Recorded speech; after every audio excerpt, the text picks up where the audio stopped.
Hey guys, tonight we're descending into something that most people never think about, but probably should. We're talking about what happened after burial in the Victorian era. Specifically, what undertakers and grave workers discovered when they had to dig up coffins that had been sealed and buried for weeks, months, or even years. So, before we go any further into this unsettling journey, take a moment to like the video and subscribe, but only if you genuinely enjoy what we do here. And let me know in the comments where you're tuning in from and what time it is for you. It's always fascinating to see who's joining us from around the world, especially those of you settling in for the night. Now, dim the lights, maybe turn on a fan for that soft background hum, and let's ease into tonight's journey together. Victorian era, roughly spanning from 1837 to 1901, was a time of contradictions. On one hand, it was an age of progress, industrialization, scientific advancement, and imperial expansion. On the other hand, it was deeply obsessed with death, mourning, and the macabre. Death wasn't hidden away in hospitals and funeral homes like it often is today. It was ever present, intimate, and unavoidable.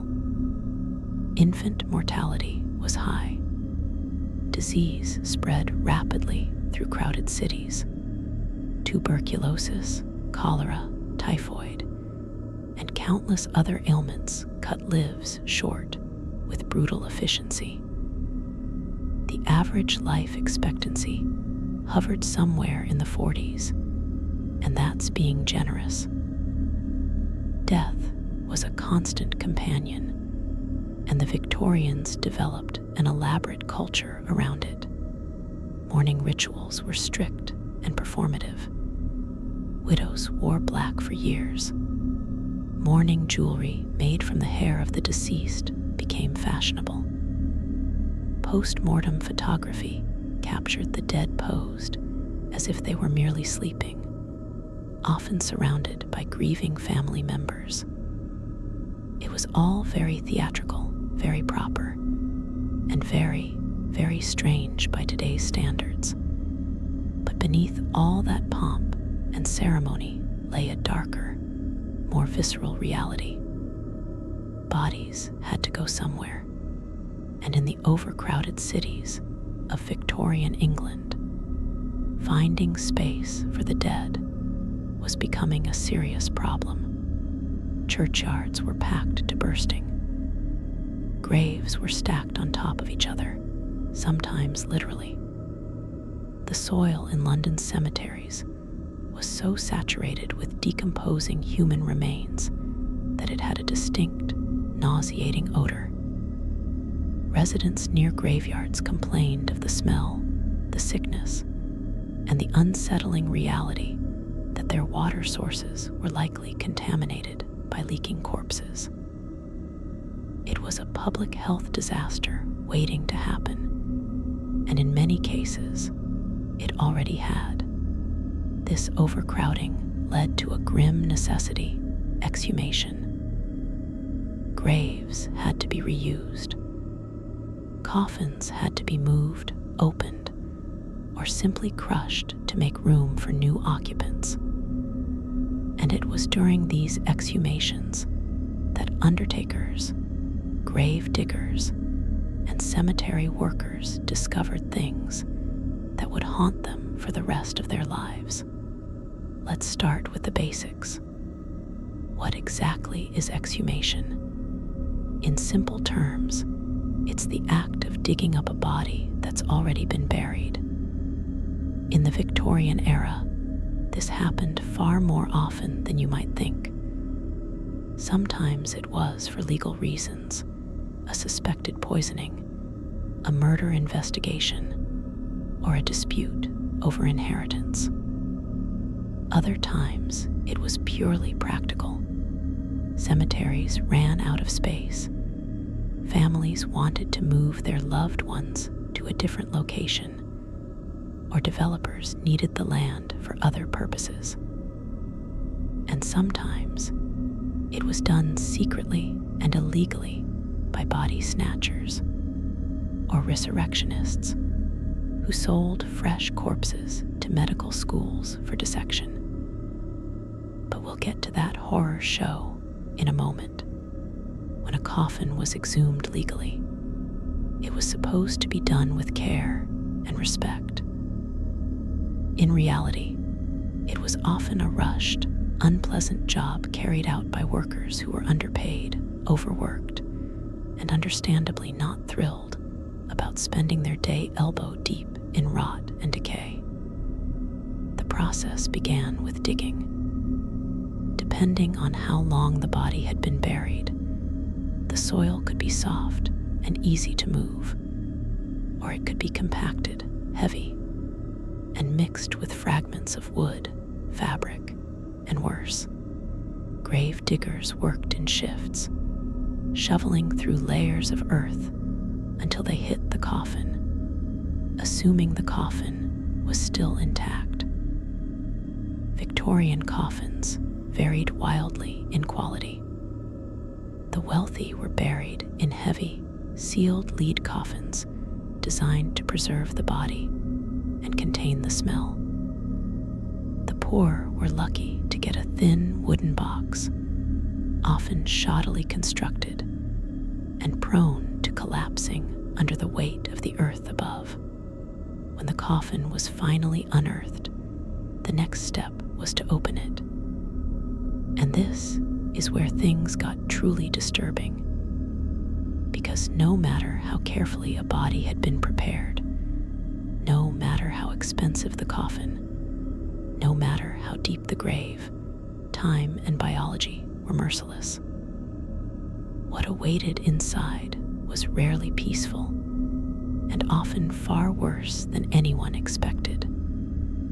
The first thing workers noticed was the smell. Even before the coffin was fully opened, the odor would begin to seep out. A thick, cloying stench of decay that clung to clothing, hair, and skin. It was the smell of putrefaction, of flesh breaking down, of gases building up inside a sealed space. Those who worked in exhumations regularly learned to breathe through their mouths, to wrap cloth around their faces, and to steel themselves against the nausea that inevitably followed. But the smell was just the beginning. Once the coffin lid was pried open, the real horror revealed itself. If the body had been buried for only a few weeks, it might still be somewhat recognizable. The skin would be discolored, bloated, and covered in a waxy substance called adipocere, also known as grave wax. This substance formed when body fat broke down in moist, low-oxygen environments, creating a soapy, yellowish coating that preserved the body's shape even as the flesh beneath rotted away. It was unsettling to look at, like a wax figure left too long in the sun. But it was a common sight in Victorian exhumations. If the body had been buried for months or years, the scene was far worse. Flesh would be gone entirely, leaving behind only bones, scraps of cloth, and perhaps some hair. Coffins that had leaked or flooded would contain a thick, dark sludge, a soup of decomposed tissue, fabric, and fluids that had nowhere else to go.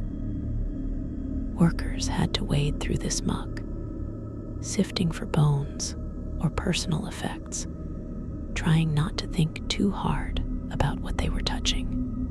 But the most disturbing discoveries weren't the expected ones. It wasn't the rot, the smell, or even the bones. It was the signs that something had gone terribly, horribly wrong.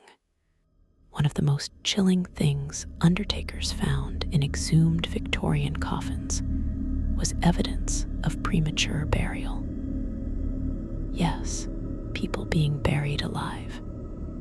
It sounds like something out of a Gothic horror novel, and in many ways it was. But it was also a very real fear in the Victorian era, and with good reason. Medical science at the time was still primitive. Doctors didn't always have reliable ways to confirm death. Conditions like catalepsy, comas, and certain types of poisoning could mimic death so convincingly that even trained professionals were fooled. There were no EEGs, no heart monitors, no brain scans. A doctor would check for a pulse, hold a mirror to the mouth to see if it fogged, and perhaps listen for a heartbeat. If nothing was detected, the person was declared dead, but pulses could be faint, breathing could be shallow, and in the rush to bury bodies, especially during epidemics when the dead were piling up faster than they could be processed, mistakes were made. Terrible, unforgivable mistakes. When coffins were opened years later, undertakers sometimes found signs that the occupant had woken up. Scratch marks on the inside of the coffin lid, deep gouges in the wood where fingernails had desperately clawed for escape, splinters embedded in finger bones, bodies positioned in ways that suggested struggle, twisted, contorted, arms raised, as if trying to push the lid open. Fabric from burial shrouds torn and bunched, evidence of frantic movement. These discoveries were nightmarish. Imagine being the worker who opened a coffin, expecting to find a peacefully decomposed body, only to see the unmistakable signs of a person who had woken up in the dark, realized where they were, and died in absolute terror. It's the kind of thing that stays with you, the kind of image that creeps into your dreams and never quite leaves. The fear of premature burial became so widespread in Victorian society that it spawned an entire industry of safety coffins. These were coffins equipped with bells, flags, breathing tubes, and escape hatches, all designed to give the accidentally buried a chance to signal for help. Some coffins had a string attached to a bell above ground. If you woke up buried, you could ring the bell, and hopefully, someone would hear and dig you up. This is actually where the phrase "saved by the bell" is sometimes said to have originated, though that etymology is disputed. Other safety coffins were more elaborate. Some had small windows or air vents. Others included ladders, shovels, or even fireworks that could be set off from inside the coffin to attract attention. A few particularly paranoid Victorians left instructions in their wills, demanding that their bodies be decapitated or have stakes driven through their hearts before burial, just to make absolutely sure they were dead. It sounds extreme, but when you consider the alternative, waking up 6 feet underground in a sealed box, it starts to make a grim kind of sense. Despite all these precautions, exhumations continued to reveal the horrifying truth. People were still being buried alive, and no amount of bells or breathing tubes could save them if no one was around to hear or respond in time. Now let's talk about body snatchers. Because if legal exhumations were disturbing, illegal ones were downright horrifying. In the early 19th century, medical schools desperately needed cadavers for dissection and study. Anatomy was a growing field, and students couldn't learn without hands-on experience. But there was a problem. The only legal source of bodies for dissection was executed criminals, and there simply weren't enough of them to meet demand. So, a black market emerged. Enter the resurrectionists, men who made their living by digging up fresh graves and selling the bodies to medical schools. No questions asked. These weren't your average grave robbers. They were professionals, working quickly and efficiently under cover of darkness. They knew which cemeteries had the loosest security, which graves were freshest, and how to extract a body without leaving obvious signs of disturbance. They didn't steal the coffin. That would be theft, which carried a harsher penalty. Instead, they took only the body, which was legally considered to have no owner and therefore couldn't be stolen. A legal loophole that let them operate with relatively light consequences if caught. The process was brutal. Resurrectionists would dig down to the head of the coffin, smash through the lid, loop a rope or hook around the corpse's neck or chest, and yank it out. The body would be stuffed into a sack, loaded onto a cart, and delivered to a waiting surgeon before dawn. The grave would be hastily refilled, often with the soil mounded differently or disturbed just enough that grieving families would notice something was wrong. When these tampered graves were eventually exhumed officially, undertakers found empty coffins, broken lids, and sometimes just fragments of the person who was supposed to be resting there. Families were devastated. The violation was deeply personal, not just a theft, but a desecration of their loved one's final resting place. In response, some families took extreme measures. Mort safes, heavy iron cages, were placed over graves to prevent tampering. Watchtowers were built in cemeteries, and guards were hired to patrol at night. Some graveyards even employed spring guns and traps, devices that would fire or trigger if someone tried to dig up a grave. It was a grim arms race between grieving families and the men who preyed on their dead. But body snatching wasn't the only thing that made Victorian exhumations nightmarish. There were also the medical experiments. In the 19th century, scientists and doctors were obsessed with understanding the human body, and they didn't always let ethics get in the way. Bodies that were exhumed for study were sometimes subjected to bizarre and invasive procedures. Autopsies were performed, organs removed and preserved in jars, bones measured and cataloged. Some bodies were injected with preservatives or chemicals to see how they reacted. Others were used in early embalming experiments, their veins filled with arsenic, formaldehyde, or other toxic substances in an attempt to halt decay. And then there were the freak show displays. Yes, some exhumed bodies, particularly those that had been naturally mummified or preserved in unusual ways, were put on public display. Traveling shows and museums would exhibit these corpses as curiosities, charging admission for people to gawk at the remains of someone who had died decades, or even centuries earlier. It was macabre entertainment, and it was hugely popular. The Victorians loved their spectacles of death.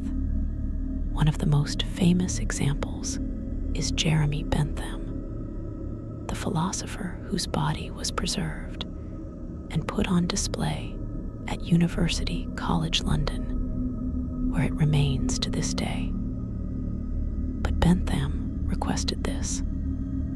Most of the exhumed dead had no say in the matter. Undertakers who opened coffins for these purposes saw things that defied explanation. Bodies that hadn't decayed at all, preserved by some strange combination of soil chemistry, climate, and luck. Others that had decomposed in ways that seemed almost supernatural. Flesh turned to liquid, bones twisted and fused, faces frozen in expressions of agony or terror. And then there were the anomalies. Things that shouldn't have been in the coffin, but were. Objects that had been buried with the dead, sometimes intentionally, sometimes not. Victorian burial customs often included placing personal items in the coffin. Jewelry, photographs, letters, locks of hair, even small toys for children. These objects were meant to comfort the dead or serve as mementos for the living. But when coffins were exhumed, undertakers sometimes found items that were far more disturbing. Religious artifacts, crucifixes, rosaries, and Bibles were common and expected. But occasionally, workers would find objects that suggested rituals or beliefs that went beyond mainstream Christianity. Pagan symbols, strange charms, coins placed over the eyes or in the mouth. An ancient tradition meant to pay the ferryman to the afterlife. Some coffins contained mirrors, supposedly placed to trap the soul or reflect evil spirits away. Others held garlic, salt, or iron nails, protections against vampires and other supernatural threats. It sounds like folklore, and it was, but the Victorians took it seriously. Superstition ran deep, especially in rural areas and among the working class. And then there were the letters. Undertakers sometimes found notes tucked into coffins, final messages from the living to the dead, or more disturbingly, from the dead to the living. Some were touching, expressions of love and grief. Others were accusations, confessions, or warnings. A wife buried with a letter denouncing her husband. A child buried with a note begging forgiveness. These messages, preserved in the airless dark of a sealed coffin, offered a glimpse into the emotional turmoil of the people left behind. But the most unsettling finds were the ones that suggested foul play. Exhumations conducted as part of criminal investigations sometimes revealed bodies that had been poisoned, strangled, or otherwise murdered. The Victorians loved a good poisoning scandal, and arsenic was the poison of choice. It was cheap, easily accessible, tasteless, and its symptoms mimicked common illnesses. When a suspicious death occurred, exhumation was often the only way to prove what had really happened. Undertakers opening these coffins would find bodies in various states of preservation. But toxicology tests, primitive as they were, could detect arsenic even years after death. The discovery of poison in an exhumed body could turn a closed case into a murder trial, sending the guilty to the gallows and vindicating the dead. Some of these cases became infamous. The case of Mary Ann Cotton, a serial killer who poisoned over 20 people with arsenic, was only solved after multiple exhumations revealed the truth. Each opened coffin brought another piece of the puzzle, another victim, another life stolen. But not every exhumation revealed a crime. Some revealed tragedies of a different kind. Bodies of children, far too many of them, victims of disease, poverty, and neglect. Victorian child mortality was staggering. In some urban areas, nearly half of all children died before the age of 5. Exhumed coffins often contained tiny bodies, some so small they barely filled the space. Undertakers, hardened as they were to death, often found these cases the most difficult. There's something uniquely heartbreaking about opening a coffin and finding a child inside, especially when the burial had been done in haste or poverty. The coffin cheap, the body wrapped in little more than a sheet. Then there were the mass graves. During epidemics, cholera, typhoid, smallpox, bodies piled up faster than they could be properly buried.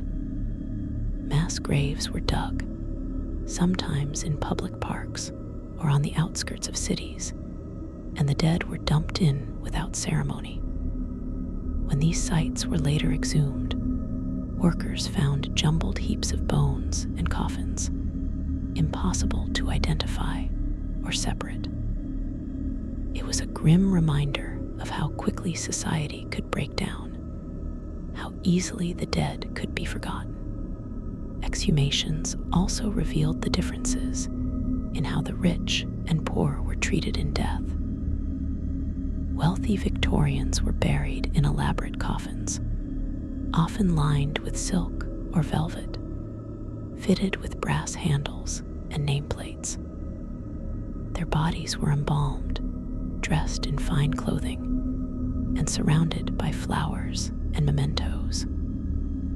When these coffins were exhumed, they often remained relatively intact, the bodies preserved, the interiors still luxurious. The poor, by contrast, were buried in flimsy wooden boxes that rotted quickly, leaving the bodies exposed to the elements. No embalming, no preservation, just a body wrapped in cloth and left to decay. When these coffins were exhumed, there was often little left to find. The wood had disintegrated, the body reduced to bones and scraps of fabric. It was a stark illustration of how inequality followed people, even into death. But perhaps the most disturbing thing undertakers found in exhumed Victorian coffins wasn't physical at all.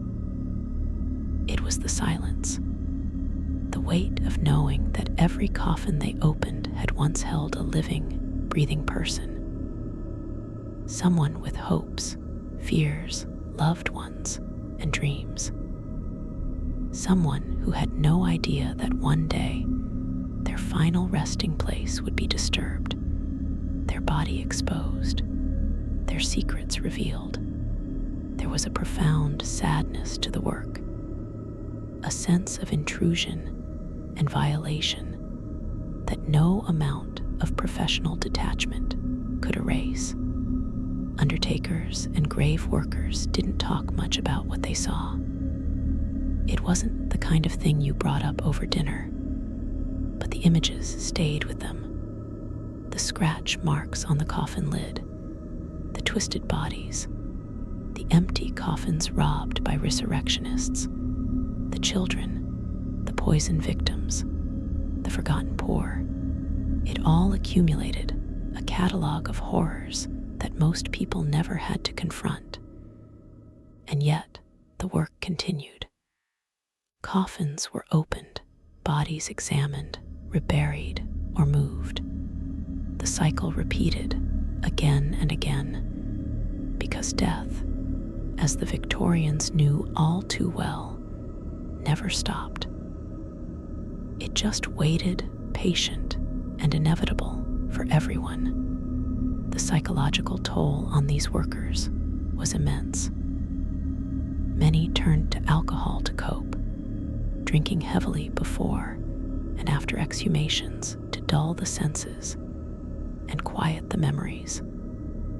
Others developed what we might now recognize as symptoms of PTSD, nightmares, flashbacks, an inability to shake the images of what they'd seen. Some quit the profession entirely, unable to continue facing the horrors that awaited in each coffin. But for those who stayed, who had no other options, or who had simply become numb to it all, the work became routine. Just another day at the cemetery. Just another body to dig up. Just another coffin to pry open. The normalization of horror is perhaps the most disturbing aspect of all. Victorian undertakers developed a kind of gallows humor to cope with their work. They made jokes about the dead, gave nicknames to particularly memorable exhumations, and found ways to distance themselves emotionally from what they were doing. It wasn't cruelty, it was survival. A psychological defense mechanism against the constant exposure to death and decay. But even humor couldn't protect them from everything.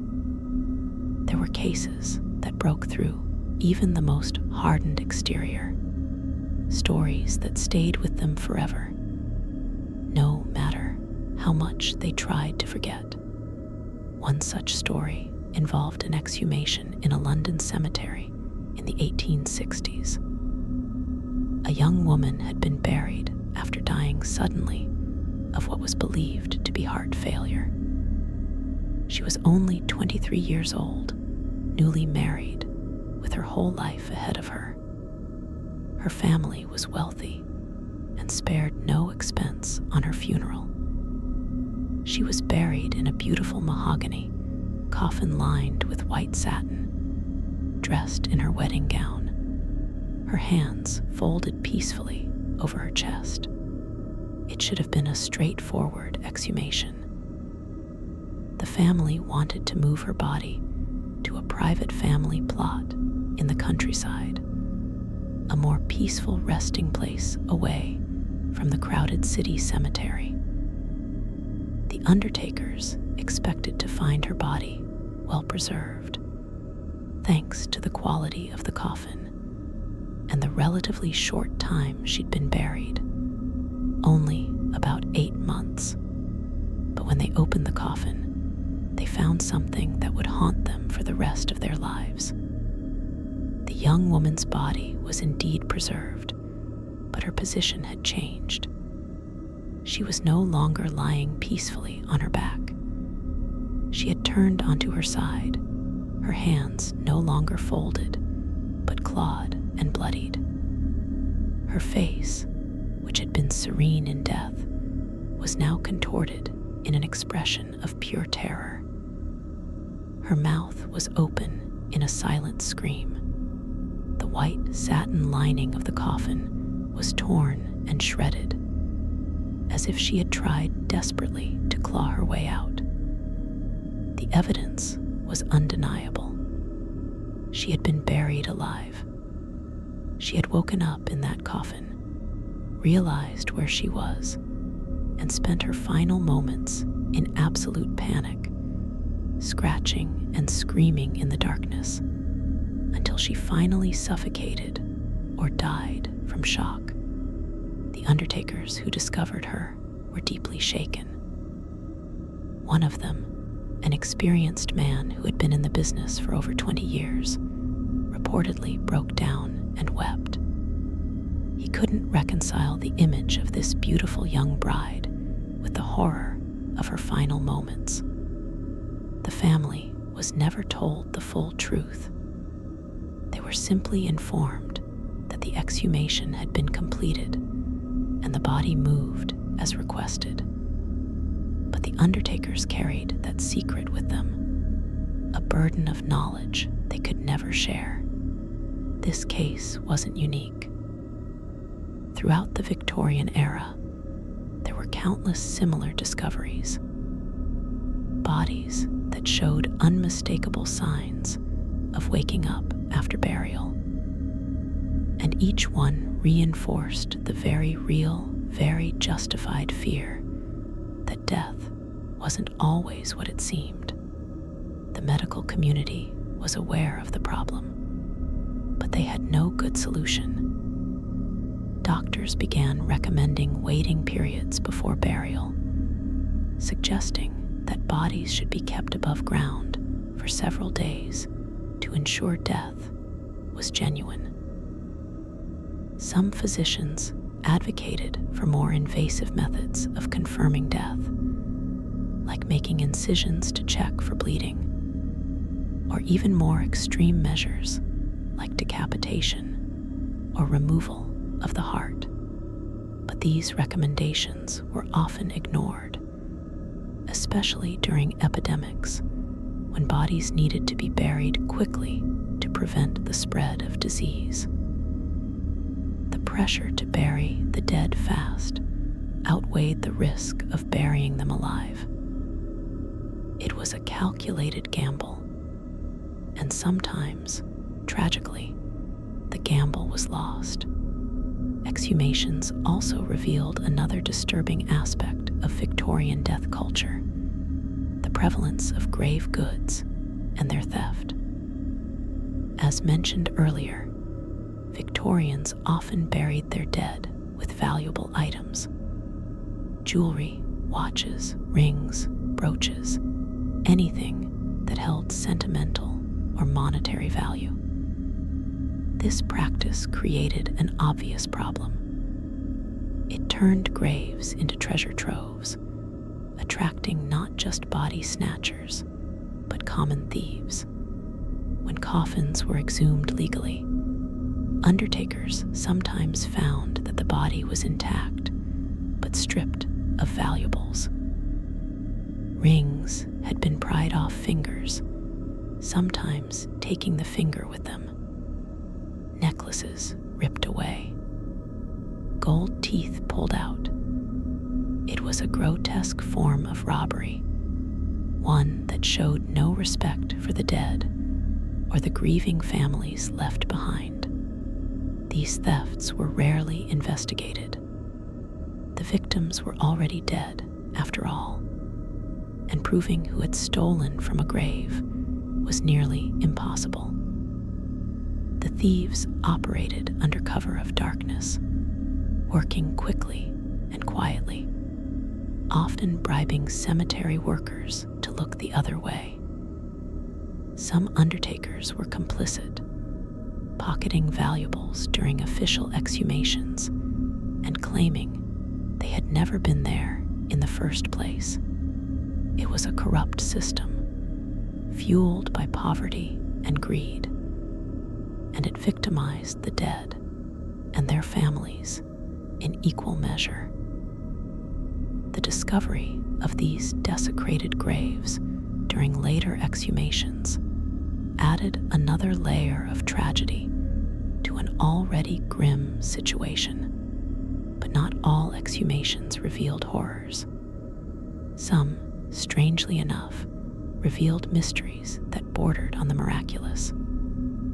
There were cases of bodies that had been buried for years, sometimes decades, that showed no signs of decay whatsoever. These incorruptible corpses, as they were called, defied all natural laws of decomposition. When their coffins were opened, undertakers found bodies that looked as if they had died only days ago.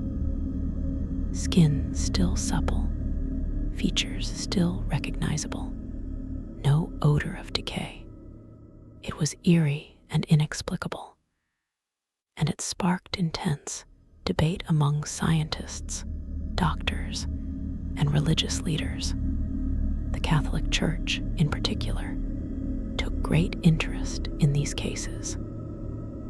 Incorruptibility was often seen as a sign of sanctity, evidence that the deceased had been holy in life and was now blessed in death. Several Victorian-era exhumations of potential saints revealed perfectly preserved bodies, which were then put on display in churches and became objects of pilgrimage. But scientists were skeptical.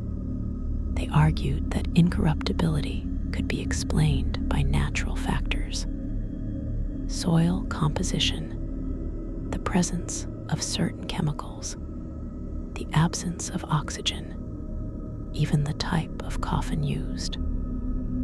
The debate raged on, with neither side able to definitively prove their case.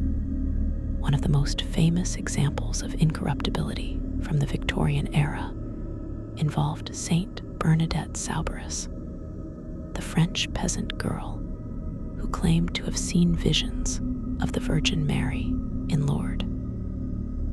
When her body was exhumed 30 years after her death in 1879, it was found to be remarkably well preserved. Her face was still recognizable, her hands intact, and there was no smell of decay. The Church declared it a miracle. Scientists suggested it was due to the cool, dry conditions of her burial vault. The truth, as is often the case, likely lies somewhere in between. But for the undertakers who opened that coffin, it must have been a surreal experience. After years of encountering rot, decay, and evidence of suffering, here was a body that looked almost alive. It must have felt like a reprieve, a moment of beauty in an otherwise dark profession. Yet even these seemingly miraculous discoveries had a dark side. Incorruptible bodies became commodities. They were exhumed, displayed, and in some cases dismembered. Relics, pieces of bone, hair, or fabric touched by the saint, were distributed to churches and collectors around the world. The body that had been so carefully preserved was now being systematically taken apart. It was veneration, yes, but it was also exploitation. The dead, no matter how holy, were still at the mercy of the living. And the living, as history has shown time and time again, don't always act with the reverence the dead deserve. Beyond religious figures, there were other cases of unusual preservation that captured the Victorian imagination. Bodies found in peat bogs, naturally mummified by the acidic, oxygen-free environment. Corpses preserved in ice, like woolly mammoths, frozen in time. These discoveries were fascinating, but they also raised uncomfortable questions. If bodies could be preserved so perfectly by accident, what did that say about the Victorian obsession with elaborate funerals and expensive coffins? Was it all just theater? A way to comfort the living rather than honor the dead? The exhumations seemed to suggest that nature cared little for human rituals. Bodies decayed, or didn't decay based on chemistry and environment, not on how much money had been spent on the funeral. This realization was troubling for many Victorians. They had built an entire culture around death, around the idea that the dead deserved respect, dignity, and remembrance. But the exhumations revealed a harsher truth. Once you were in the ground, you were at the mercy of forces beyond anyone's control. Your body might rot away in weeks, or it might remain eerily intact for decades.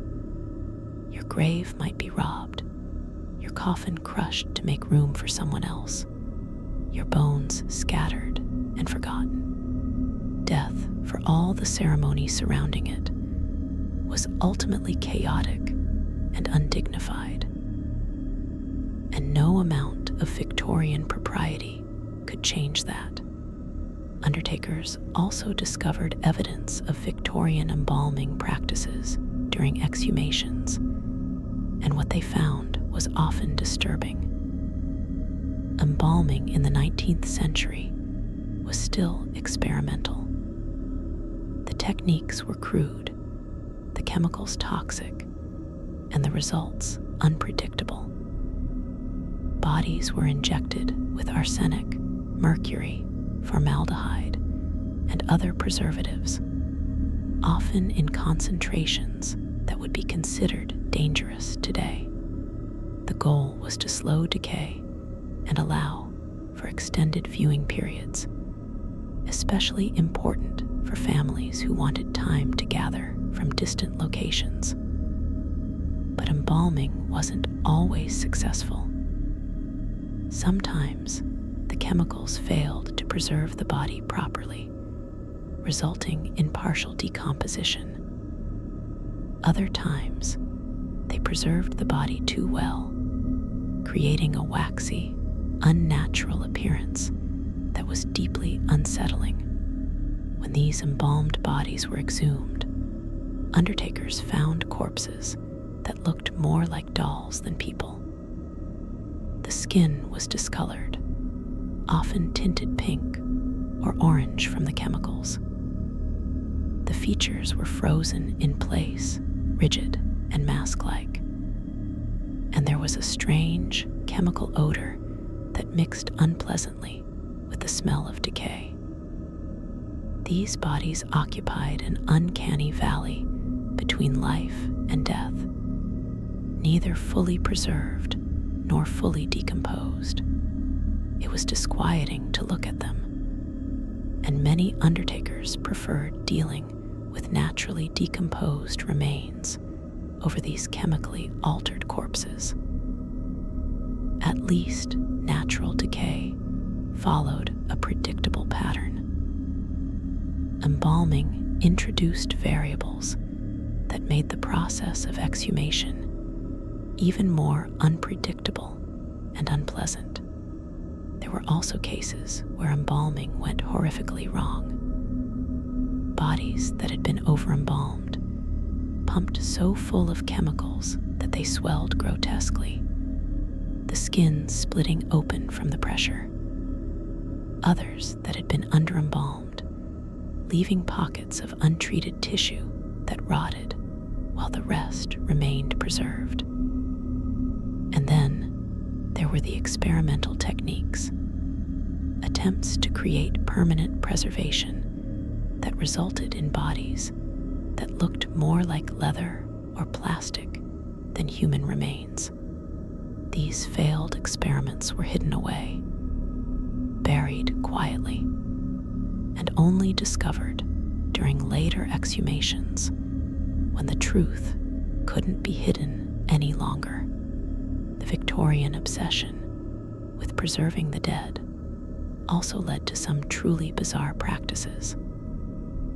There were cases of bodies being preserved in glass coffins filled with alcohol or other fluids, turning the corpse into a macabre display piece. When these were exhumed, undertakers found bodies floating in cloudy, discolored liquid, perfectly preserved, but deeply disturbing. There were also instances of bodies being encased in lead or zinc, sealed so tightly that no air or moisture could penetrate. These coffins were incredibly heavy and difficult to move.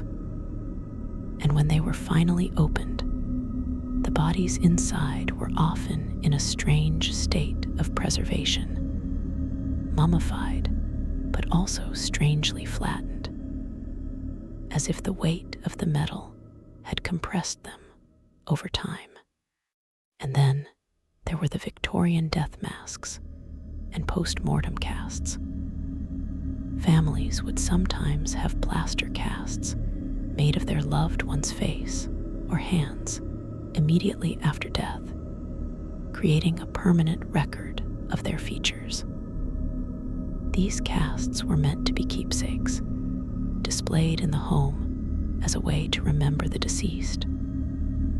But when bodies were exhumed years later, undertakers would sometimes find these casts buried alongside the body, moldy and crumbling, a haunting echo of the face that lay beneath. It was a reminder of how desperate the Victorians were to hold onto the dead, to preserve some part of them, even if only in plaster. Exhumations during the Victorian era also revealed the practice of double burials, where multiple bodies were placed in the same grave, either intentionally or by accident. This was especially common in paupers' graves, where the poor were buried in mass plots with little regard for individual identity. When these graves were exhumed, workers found layers of coffins stacked on top of each other, sometimes 5 or 6 deep. The wood had often rotted away, leaving a tangled mess of bones that was impossible to sort. Whose remains belonged to whom? There was no way to tell. The identities of these people, already forgotten in life, were now lost forever in death. Even in private family plots, double burials occurred. A wife buried on top of her husband, a child placed in the same grave as a parent. These were intentional, a way for families to stay together even in death. But the practice created problems during exhumations. Coffins would collapse under the weight, bones would mix, and undertakers had to carefully sift through the remains to separate them. It was delicate, painstaking work, and it required a level of respect and care that not all workers possessed. Some did their best to honor the dead, treating each bone as if it belonged to someone they knew. Others were less careful, tossing remains into sacks without thought, more concerned with finishing the job quickly than with preserving dignity. The treatment of remains during exhumations varied wildly depending on who was doing the work and why. Legal exhumations conducted by licensed undertakers were supposed to follow strict protocols. Bodies were to be handled with care, remains placed in new coffins or shrouds, and reburied with respect.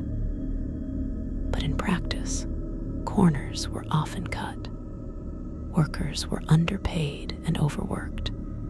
Cemeteries were overcrowded, and there simply wasn't enough time or money to treat every exhumation with the reverence it deserved. So shortcuts were taken. Bones were roughly handled, remains were reburied haphazardly, and the dead, once again, became victims of practicality over respect. Illegal exhumations, conducted by body snatchers or thieves, were even worse. These men had no interest in preserving dignity. They were there for profit, and they worked as quickly and quietly as possible. Bodies were yanked from coffins, stuffed into sacks, and hauled away like cargo. Graves were left in disarray, sometimes not even properly refilled, leaving families to discover the desecration when they visited.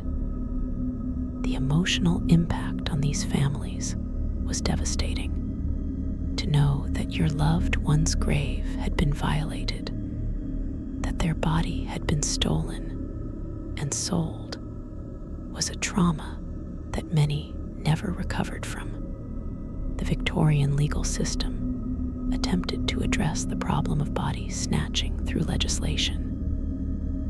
The Anatomy Act of 1832 was passed in response to public outrage, legalizing the use of unclaimed bodies from workhouses and hospitals for medical dissection.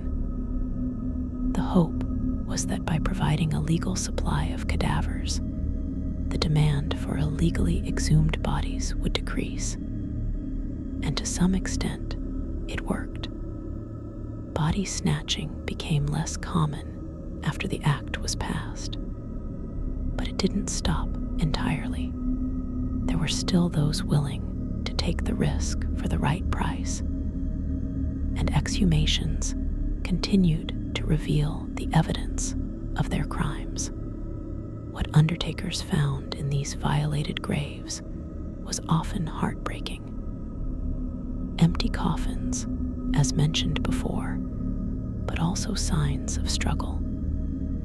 Families who had anticipated the risk of body snatching sometimes fought back. They hired guards, set traps, and even stayed at the gravesite for days to protect their loved ones. When these graves were exhumed later, workers found evidence of these desperate measures. Iron bars driven into the ground, mort safes still locked in place, even the remains of traps that had been triggered but failed to catch the thieves. It was a testament to how far families were willing to go to protect their dead, and how utterly helpless they felt against those who preyed on graves.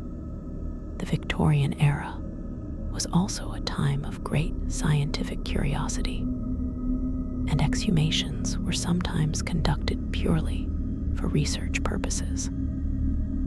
Anatomists and pathologists wanted to study the effects of disease, the process of decomposition, and the long-term impact of various burial practices. These scientific exhumations were usually conducted with official permission and under controlled conditions, but that didn't make them any less disturbing. Bodies were examined, measured, dissected, and analyzed, all in the name of advancing medical knowledge. The dead became specimens, their humanity reduced to data points in a research paper. Some of these research exhumations yielded important discoveries that advanced medicine and public health. Studies of bodies buried during cholera epidemics helped scientists understand how the disease spread and persisted in soil and water. Examinations of tuberculosis victims revealed how the disease affected different organs over time. Autopsies of those who died from industrial accidents or occupational diseases provided evidence that led to improved workplace safety regulations. In this sense, the exhumations served a greater good, contributing to knowledge that would save lives in the future. But the process itself remained grim, and the undertakers who facilitated these studies witnessed things that blurred the line between science and desecration. One particularly disturbing aspect of Victorian scientific exhumations was the practice of phrenology, the pseudoscientific study of skull shape and size as indicators of personality and intelligence. Phrenologists believed they could determine a person's character, criminal tendencies, and mental capacity by measuring their skull. This led to a demand for skulls from various demographics: criminals, saints, geniuses, and ordinary people alike. Exhumations were conducted specifically to obtain these skulls, which were then measured, catalogued, and sometimes displayed in museums or private collections. The bodies were treated as little more than sources of raw material, their identities stripped away in favor of measurements and classifications. Undertakers who participated in these phrenological exhumations found themselves opening graves not to move or rebury the dead, but to decapitate them. The heads were removed, cleaned of remaining flesh, and the skulls extracted. The rest of the body was either reburied or, in some cases, simply discarded. It was a practice that many found deeply troubling, even by Victorian standards. There was something particularly violating about removing someone's head, about reducing a person to just their skull.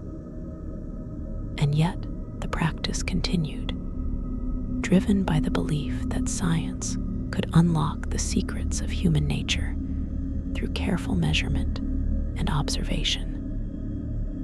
We know now that phrenology was complete nonsense, a racist and classist pseudoscience with no basis in reality. But at the time, it was taken seriously by many respected scientists and intellectuals, and the dead paid the price for this misguided pursuit of knowledge. Beyond phrenology, there were other scientific pursuits that involved exhumation and study of remains. Anthropologists were interested in comparing skeletal structures across different populations and time periods. This led to exhumations of ancient burial sites as well as more recent graves. Bodies that had been buried for centuries were dug up, their bones measured and catalogued, and then either reburied or, more commonly, kept in museum collections. These exhumations were often conducted with little regard for the cultural or religious significance of the burial sites. Indigenous graves, in particular, were frequently desecrated in the name of science, with remains taken without permission or respect for the wishes of descendant communities. This practice would continue well into the 20th century and remains a source of pain and controversy today. Victorian undertakers who worked on these anthropological exhumations witnessed the complete disregard for the humanity of the deceased. The bodies weren't treated as people who had lived, loved, and died. They were specimens, artifacts, things to be studied and possessed. And while some scientists approached their work with reverence and care, many did not. Bones were handled roughly, remains were damaged or lost, and the individuals they belonged to were forgotten entirely. It was a stark reminder that death did not guarantee dignity, and that the dead were only as respected as the living allowed them to be. The practice of creating anatomical specimens from exhumed bodies was another common occurrence in Victorian medical education. Bodies that were dug up, whether legally or illegally, were often dissected in medical schools, with various parts preserved for teaching purposes. Organs were removed and placed in jars of formaldehyde. Bones were cleaned and articulated into teaching skeletons. Skin was sometimes preserved and tanned for use in demonstrations. These specimens could last for decades or even centuries, displayed in medical museums and classrooms around the world. Some are still on display today, though increasingly there are ethical questions about whether this is appropriate. For the undertakers who helped prepare these bodies for dissection and preservation, the work was both fascinating and horrifying. They witnessed the human body reduced to its component parts, each piece labeled and cataloged. There was a clinical detachment to the process, a coldness that was necessary to do the work, but that also felt deeply wrong. These had been people, and now they were just teaching tools. The transformation was complete, from living human to corpse to specimen to object, and the undertakers were complicit in every step of that transformation.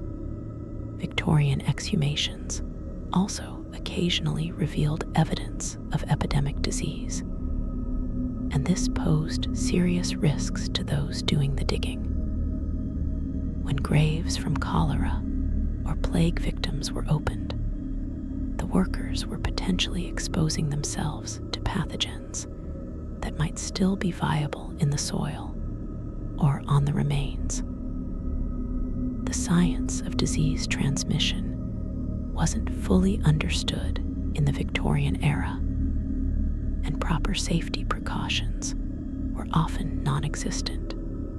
Workers would dig up infected bodies with bare hands, breathing in dust from the grave, and then go home to their families without any understanding of the risks they had taken. This led to secondary outbreaks in some cases, where grave workers became infected and spread the disease to others. The discovery of these disease-ravaged bodies during exhumation was particularly disturbing. Cholera victims often died in grotesque ways, their bodies dehydrated and contorted from the violent diarrhea and vomiting that characterized the disease. When these bodies were exhumed months or years later, the evidence of their suffering was still visible.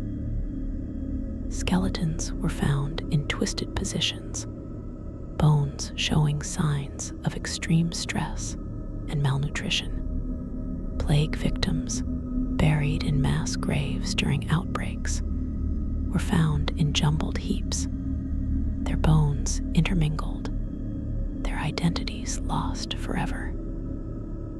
And tuberculosis victims, whose bodies had wasted away over months or years, left behind skeletons that were fragile and incomplete, bones weakened by the disease that had consumed them from within. Undertakers working on these disease-related exhumations had to steel themselves not just against the visual horror, but against their own fear of infection. Every cough, every fever, every slight illness in the days and weeks following an exhumation became a source of anxiety. Had they been exposed? Would they be next? Many workers developed their own superstitious rituals to protect themselves. Some wore amulets or charms. Others refused to work on certain types of graves, and some simply drank heavily, hoping that alcohol would somehow protect them from disease. It rarely did, and the mortality rate among grave workers was significantly higher than the general population. Another dark discovery that came from Victorian exhumations was evidence of infanticide. In an era when unwed motherhood was deeply shameful and resources were scarce, some women resorted to killing their newborn bobbies rather than face social ostracism or financial ruin. These tiny bodies were sometimes buried in secret, in gardens, under floorboards, or in shallow graves in remote locations. When construction projects or cemetery expansions led to exhumations in these areas, workers would occasionally find the remains of infants who had been hidden away. Their deaths never reported, their short lives never acknowledged.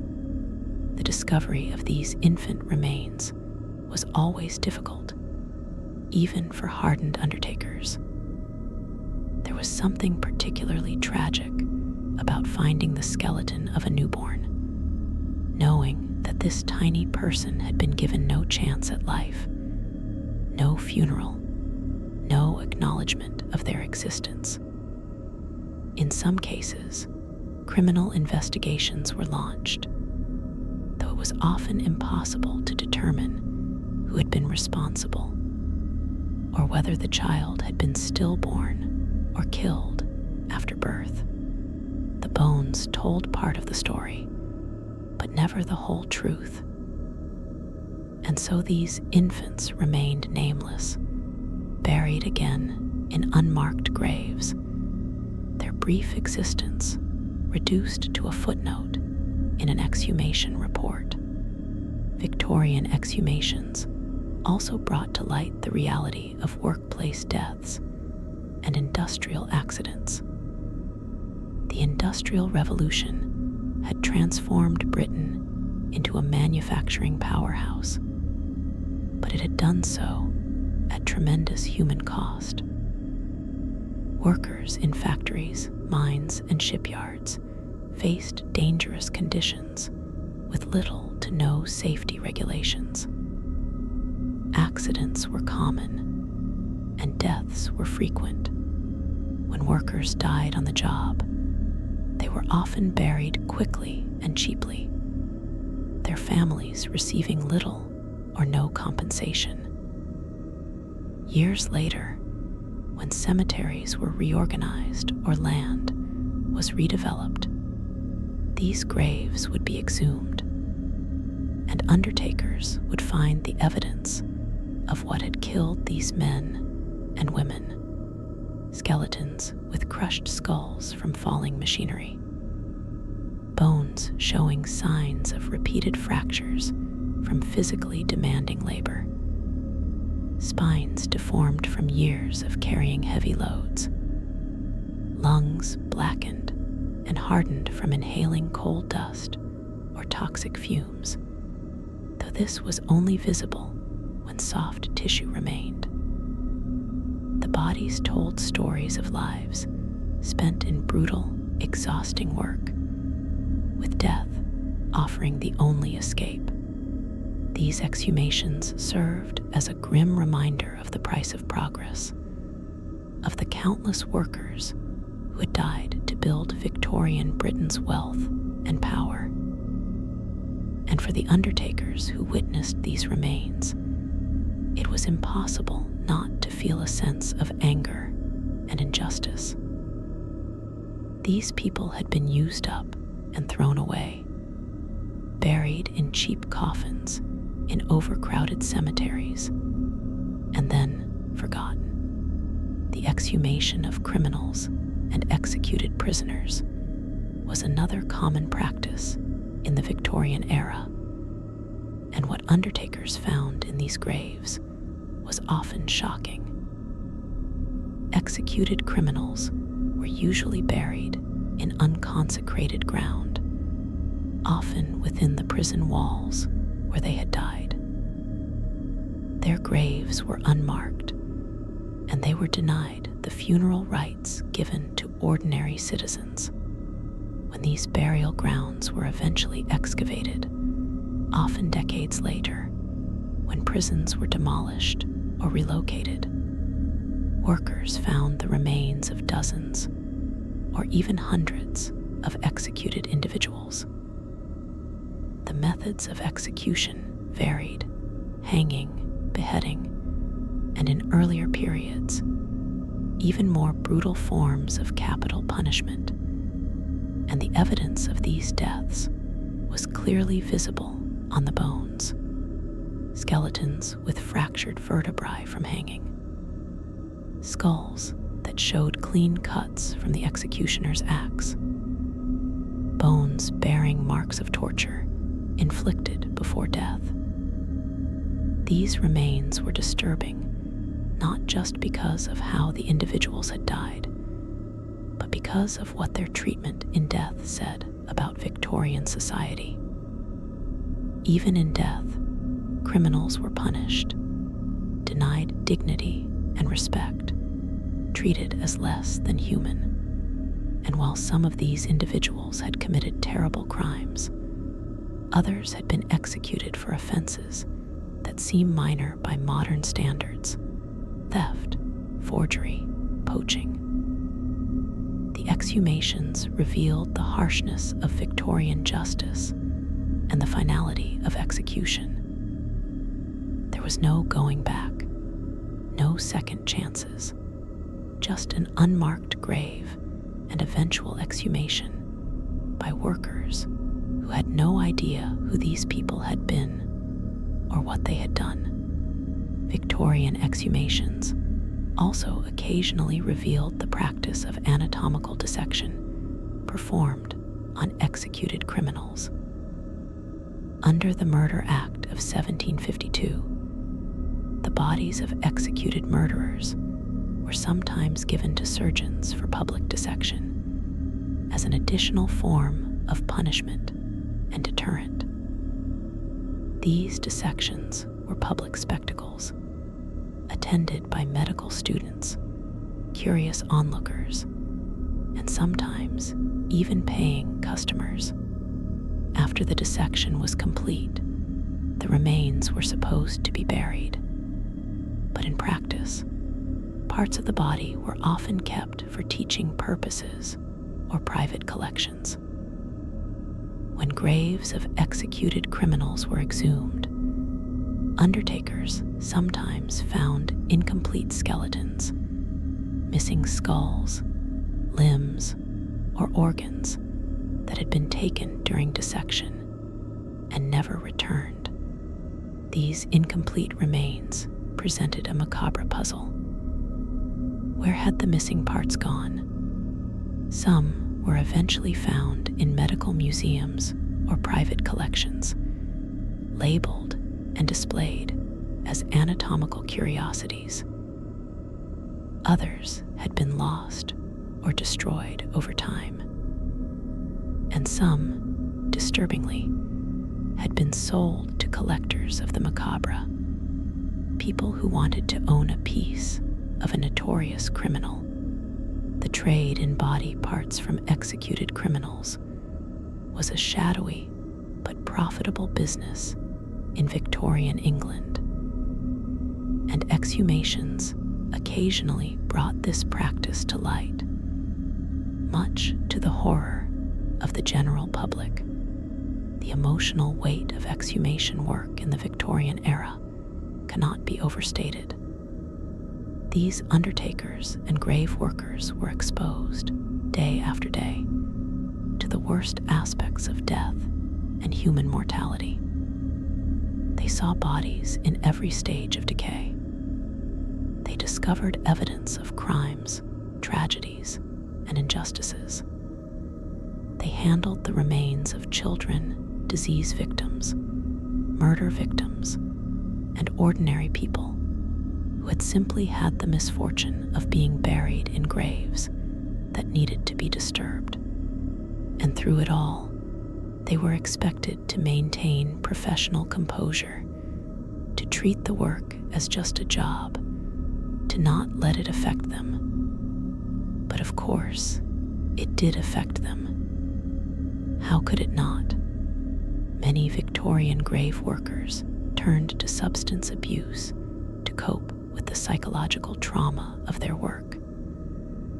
Alcohol was the most common escape, cheap and readily available. Workers would drink before starting an exhumation to steady their nerves, during the work to numb themselves to what they were seeing, and after to try to forget. Some developed serious addictions, their lives spiraling into poverty and illness as they tried desperately to drown out the memories.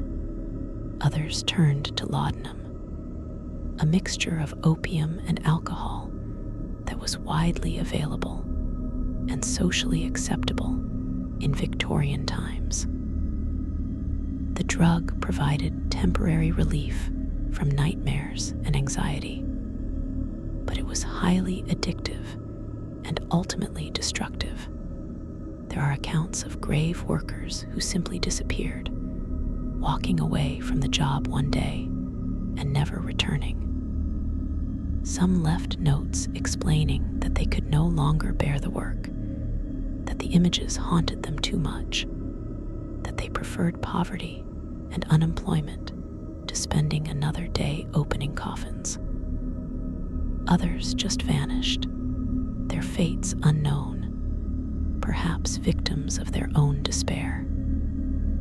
The psychological toll of the work was recognized, at least informally, within the profession. Experienced workers would warn newcomers about what they were getting into, advising them to quit if they found the work too disturbing. But for many, especially those from poor backgrounds with limited options, quitting wasn't a choice. They needed the money, however modest, and so they continued day after day, exhumation after exhumation, slowly accumulating trauma that they had no way to process or heal from. Victorian society offered little support for these workers. Mental health was poorly understood, and the idea of psychological trauma from work was not taken seriously. If a grave worker complained about nightmares or anxiety, they were told to toughen up, to stop being so sensitive, to remember that it was just a job. There was no counseling, no therapy, no recognition that what they were experiencing was a legitimate response to horrific working conditions. And so they suffered in silence, or they self-medicated, or they broke down completely. The human cost of Victorian exhumation work was enormous, but it was largely invisible, hidden behind the professional facade that undertakers were expected to maintain. The discovery of vampire burial practices during Victorian exhumations added another layer of eeriness to an already dark subject. In various parts of Europe, folk beliefs about vampires or the undead persisted well into the 19th century. When someone died under suspicious circumstances, or when deaths continued in a family or community after someone had been buried, it was sometimes believed that the deceased had become a vampire and was feeding on the living. To prevent this, bodies were exhumed and subjected to various anti-vampire rituals. Stakes were driven through the heart, heads were removed, or bodies were burned. When these graves were later exhumed again for other reasons, undertakers found the evidence of these practices: skeletons with iron stakes or wooden posts driven through the ribcage, skulls separated from the body and placed between the legs or at the feet, bones showing signs of having been burned or otherwise desecrated. These discoveries were disturbing not because they indicated actual vampires, of course, but because they revealed the depth of superstition and fear that had existed in Victorian communities. People had been so afraid of the dead rising that they had taken extreme, violent measures against corpses, and the undertakers who found these remains had to confront the uncomfortable reality that the line between civilization and superstition was much thinner than most Victorians liked to believe. In some cases, these anti-vampire rituals were still being practiced in rural areas well into the Victorian era, long after such beliefs were supposed to have been abandoned by enlightened modern society. Exhumations would reveal fresh evidence of stakes being driven through recently buried bodies, suggesting that the old fears and old practices persisted despite the veneer of scientific progress. For undertakers, these discoveries were unsettling in a different way than the usual horrors of exhumation. They spoke to something primal, something that transcended rational thought, a deep-seated fear of death, and the unknown that no amount of education or progress could fully eliminate. Victorian exhumations also brought to light the practice of burying the excommunicated and the damned in separate, unconsecrated ground. In the eyes of the Church, certain individuals were not worthy of burial in hallowed ground. Suicides, unbaptized infants, excommunicated individuals, and sometimes even actors and other entertainers considered morally suspect were buried outside the boundaries of consecrated cemeteries. These burial grounds were often neglected, overgrown, and poorly maintained. When they were eventually exhumed, undertakers found graves that had been disturbed by animals, coffins that had rotted away completely, and remains that were scattered and incomplete. The treatment of these marginalized dead was a stark illustration of Victorian moral judgment extending beyond life.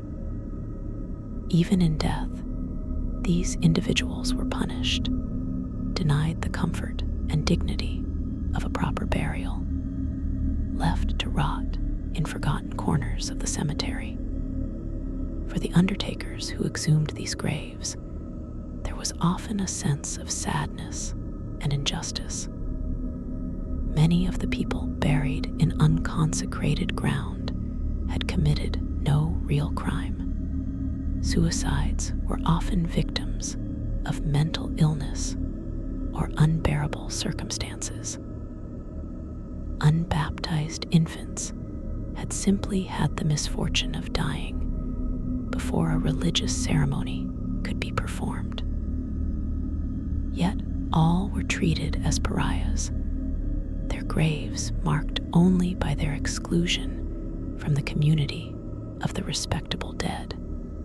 The exhumation of pauper graves was perhaps the most heartbreaking work that Victorian undertakers had to perform. Paupers, those too poor to afford a private burial, were interred in mass graves, often dozens of bodies stacked on top of each other with minimal ceremony. These graves were reused frequently, with new bodies added as soon as there was space. When pauper grave sites were eventually exhumated, usually because the land was needed for other purposes, workers found conditions that defied description. Layers of coffins, most of them collapsed or rotted away completely, with bones and remains mixed together in a tangled, indistinguishable mass. Sorting through these remains was nearly impossible. There were no individual plots, no markers, no way to tell one person from another. The dead had been reduced to anonymity, their identities lost in the confusion of overcrowded burial. Undertakers had to make difficult decisions about how to handle these exhumations. In some cases, all the remains were simply scooped up together and reburied in a new mass grave. In others, attempts were made to separate individual skeletons, though this was often futile given the state of decay and the intermingling of bones. The work was physically exhausting and emotionally draining, a constant reminder of the indignity that poverty inflicted even in death. These pauper exhumations revealed the brutal class divisions of Victorian society. The wealthy had private plots, expensive coffins, elaborate funerals, and the assurance that their remains would be treated with respect. The poor had none of that. They were buried in heaps, forgotten almost immediately, and then exhumed and reburied without ceremony when their graves were no longer convenient. The contrast was stark and impossible to ignore, and for the undertakers who worked on both types of exhumations, the inequality was obvious and troubling. Death was supposed to be the great equalizer, but in Victorian England, even the grave was divided by class. The process of reburial after exhumation presented its own set of challenges and horrors. What do you do with the remains once they've been dug up? In some cases, they were simply moved to a new location and buried again, ideally with more care and respect than they'd received the first time. But in practice, reburials were often rushed and careless. Bones were dumped into new coffins or simple boxes. Remains from multiple individuals were sometimes mixed together, and in the case of mass exhumations, especially of pauper graves, the sheer volume of remains made individual treatment impossible. Workers had to prioritize efficiency over dignity, moving as many bodies as quickly as possible to meet deadlines and stay within budget. There were also cases where exhumed remains were not reburied at all, at least not immediately. Bodies that had been dug up for legal investigations or scientific study sometimes sat in storage for months or even years, waiting for the case to close or the research to be completed. These remains were kept in warehouses, basement rooms, or even just stacked in corners of morgues and medical schools. The conditions were often poor, with inadequate preservation leading to further decay and damage.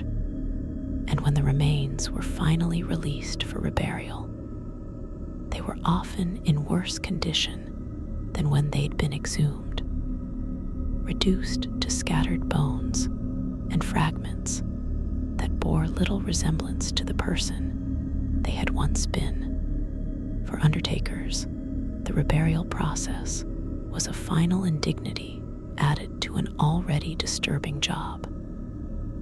They had opened the grave, witnessed the horror within, handled the remains, and now had to put it all back together and pretend that some measure of dignity had been maintained throughout.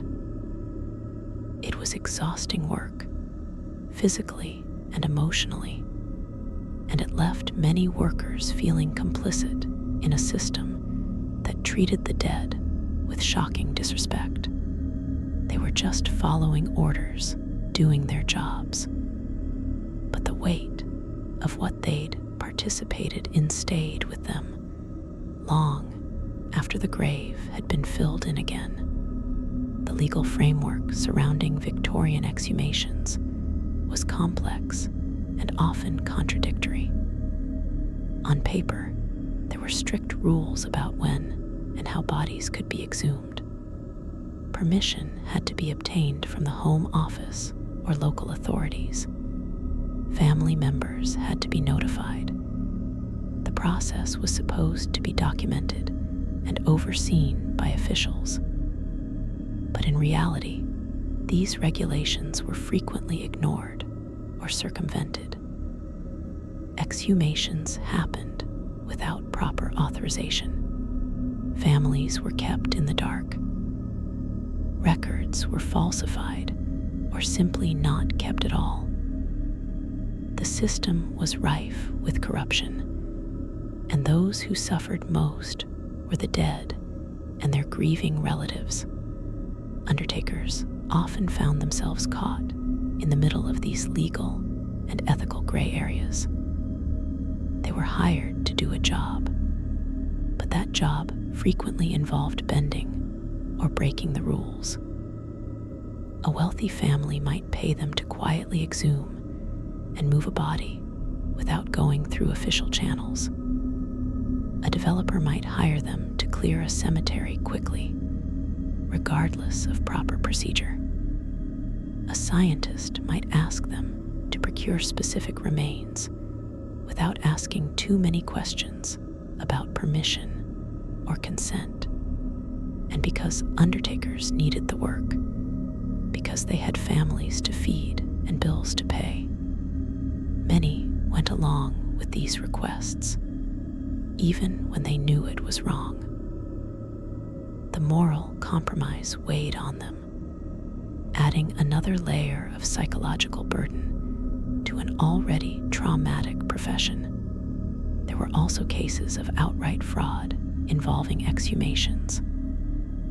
Undertakers would be hired to exhume and move a body, but instead of actually doing so, they would simply provide a new coffin filled with dirt, stones, or even animal bones, claiming it contained the remains of the deceased. The family, unable to verify the contents without opening the coffin themselves, which would be considered disrespectful and disturbing, had no choice but to trust that the undertaker had done as promised. Meanwhile, the actual body might still be in the original grave, or it might have been sold to medical schools or private collectors. These scams were difficult to detect and prosecute, and they added another dimension of horror to Victorian death culture. Even the dead couldn't escape being victimized by the unscrupulous. The environmental impact of Victorian exhumations and reburials was also significant, though it wasn't understood or discussed at the time. Every exhumation disturbed soil that had been slowly accumulating decomposition products for years or decades. Chemicals leached from embalmed bodies, pathogens from disease victims, heavy metals from coffin materials. All of these were released into the environment when graves were opened. In areas where multiple large-scale exhumations took place, the soil became heavily contaminated. Groundwater was affected. Plants growing in or near exhumed cemetery land sometimes showed signs of toxicity.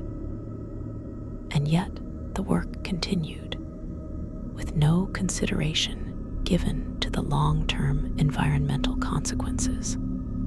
Undertakers working in these contaminated environments were unknowingly exposing themselves to serious health risks. Soil saturated with decomposition fluids, air filled with particles from disturbed graves, water sources contaminated, by leaking burial sites. All of these posed dangers that Victorian science was only beginning to understand. Many grave workers developed chronic illnesses, respiratory problems, skin conditions, and other ailments that were likely related to their occupational exposure, but were rarely recognized as such. They were simply seen as part of the job, the price you paid for working with the dead. And because these workers were largely poor and powerless, their health concerns were dismissed or ignored by those in authority. The discovery of jewelry and personal effects in exhumed coffins presented both practical and ethical dilemmas. When valuable items were found, what was supposed to happen to them? Officially, they should have been returned to the family or the estate. But in practice, many items simply disappeared, pocketed by undertakers, grave workers, or officials overseeing the exhumation. Gold rings, watches, brooches, lockets containing photographs or hair. All of these had both monetary and sentimental value, and the temptation to take them was often too strong to resist. For workers making poverty wages, the discovery of a gold ring in a coffin could represent weeks or months of income. The rationalization was easy. The person was dead. They didn't need it anymore, and the family would never know it had been there in the first place. But not all workers succumbed to this temptation. Some made genuine efforts to catalog and return items to families, seeing it as a matter of professional integrity and respect for the dead. These conscientious undertakers often faced mockery from their less scrupulous colleagues, who saw them as foolish for passing up easy money. The pressure to participate in theft was significant, and those who resisted were sometimes ostracized or even threatened. It created a toxic work environment where doing the right thing could actually make your job harder and your relationships with coworkers more difficult. The culture of corruption was so entrenched that honesty became a liability. Victorian exhumations also revealed the practice of including coins in burials, an ancient tradition that persisted well into the modern era. Coins were placed over the eyes, in the mouth, or in the hands of the deceased, supposedly to pay the ferryman Karen for passage across the river Styx into the afterlife. While this was originally a Greek and Roman custom, it had been adopted and adapted by various cultures throughout history, and many Victorians continued the practice, either out of genuine belief or simple tradition.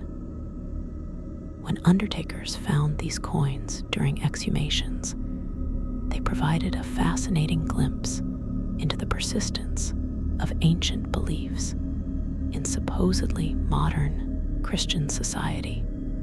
The coins themselves were often valuable, especially if they were old or made of precious metals, and they frequently disappeared into the pockets of those who found them. The types of coins found in Victorian graves varied widely and told stories about the deceased and their families. Wealthy individuals might have gold sovereigns or guineas placed in their coffins. The middle class might have silver crowns or shillings. The poor might have only copper pennies or halfpennies, if they had any coins at all. In some cases, particularly old coins were deliberately chosen, family heirlooms or coins from significant years, adding an extra layer of meaning to the burial. But regardless of their value or significance, these coins were vulnerable to theft during exhumation, and most families never knew they had been there, much less that they had been taken. The exhumation of war graves from various conflicts presented unique challenges and horrors. Britain had been involved in numerous wars throughout the Victorian era. The Crimean War, various colonial conflicts, the Boer Wars, and soldiers who died in these campaigns were sometimes buried far from home, in mass graves or hastily dug burial sites near battlefields. When these graves were later exhumed, either to move remains home or to create formal military cemeteries, undertakers found evidence of the brutal reality of 19th century warfare. Bodies with limbs amputated, skulls shattered by bullets or shrapnel, skeletons showing signs of multiple wounds, uniforms rotted away, but still identifiable by buttons or insignia. These military exhumations were often emotionally charged, carried out under pressure from grieving families who wanted their sons, husbands, or fathers brought home for proper burial. But identifying individual remains from mass war graves was nearly impossible. Bodies had been buried without coffins, often stripped of identifying items by scavengers or enemy forces. Decomposition had proceeded differently depending on soil conditions and climate, and in many cases, records of who had been buried were incomplete or non-existent. Undertakers did their best to sort through the remains, looking for any clues that might identify individuals, but more often than not, the best they could do was separate remains into individual skeletons and hope they were sending the right person home. The uncertainty haunted many families, the knowledge that the remains they buried with full military honors might not actually be their loved one. The psychological impact of war grave exhumations on undertakers was particularly severe. These weren't just anonymous dead. They were young men, often barely adults, who had died violently and far from home. The evidence of their deaths, the shattered bones, the remnants of uniforms, the personal effects like letters or photographs that had somehow survived, made it impossible to maintain emotional distance. Undertakers found themselves imagining the final moments of these soldiers, the fear and pain they must have experienced. And when they found particularly young victims, teenagers who had lied about their age to enlist, the tragedy hit even harder. These were boys who should have had full lives ahead of them, reduced to scattered bones in a foreign field.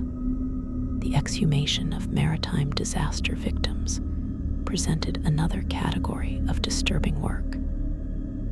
The Victorian era saw numerous shipwrecks and maritime accidents, many resulting in mass casualties. Bodies recovered from the sea were often buried quickly in coastal cemeteries, sometimes without being fully identified. When these graves were later exhumed, undertakers found remains that showed the unique effects of drowning and prolonged exposure to salt water. bones that had been leached of minerals and were unusually brittle, evidence of marine life having fed on the bodies before they were recovered, clothing and personal effects that had been destroyed by saltwater corrosion. These exhumations were particularly difficult because they brought back the horror of the original disaster, reminding everyone of the terror those people must have felt as their ship went down. One of the most famous maritime disasters of the Victorian era was the sinking of the SS Princess Alice on the Thames in 1878, which killed over 600 people. The mass exhumations and identifications that followed were a logistical and emotional nightmare. Bodies were pulled from the river days and weeks after the accident in various states of decomposition. Temporary morgues were set up where families could try to identify their loved ones, a traumatic process that many found overwhelming. Eventually, the dead were buried in mass graves, but the trauma of the disaster lingered. When any of these graves were later disturbed for any reason, it reopened old wounds and brought back memories of that terrible day. Victorian exhumations also uncovered evidence of medical malpractice and surgical experimentation. In an era when anesthesia was still relatively new and surgical techniques were primitive by modern standards, many people died from complications of medical procedures. When bodies of surgical patients were exhumed, undertakers sometimes found evidence of procedures that had gone horribly wrong, bones showing signs of crude amputations that had been performed too close to major joints, resulting in massive infections. Skulls with holes drilled in them from trepanation procedures. Internal organs that had been damaged or removed during surgery. These discoveries raised uncomfortable questions about the quality of medical care and the risks patients faced when they went under the knife in Victorian times. Some of the most disturbing findings involved experimental surgeries performed on patients who had little choice but to consent. Poor people who received free or reduced cost medical care were sometimes used as guinea pigs for new surgical techniques. Their bodies, when exhumed, bore evidence of procedures that would be considered unethical by modern standards. Multiple surgeries performed in rapid succession. Experimental implants or devices that had failed catastrophically. Evidence of procedures that had been purely exploratory, with no therapeutic benefit to the patient. These discoveries highlighted the dark side of Victorian medical progress, the fact that advancement often came at the expense of the poor and powerless, who had their bodies used and discarded in the name of science. The exhumation of asylum patients' graves revealed another tragic chapter of Victorian society. Mental illness was poorly understood and even more poorly treated in the 19th century. Asylums were often overcrowded, underfunded institutions where patients received minimal care and lived in appalling conditions. Death rates were high, and those who died were typically buried in asylum cemeteries with little ceremony. When these cemeteries were eventually exhumated, often decades later when the asylums were closed or the land was needed for other purposes. Undertakers found evidence of the grim reality of asylum life. Skeletons showing signs of malnutrition and neglect. Bones with healed fractures that had been poorly set, suggesting inadequate medical care. Evidence of restraints, marks on wrists and ankles where shackles or straitjackets had rubbed against bone. These asylum exhumations were particularly haunting because they revealed the scale of suffering that had occurred behind closed doors. Hundreds or even thousands of people had died in these institutions, often forgotten by their families, treated as less than human by their caretakers. Their graves were unmarked or minimally marked, their identities sometimes lost entirely. When undertakers dug up these burial grounds, they were confronting not just individual tragedies, but systemic failures of care and compassion.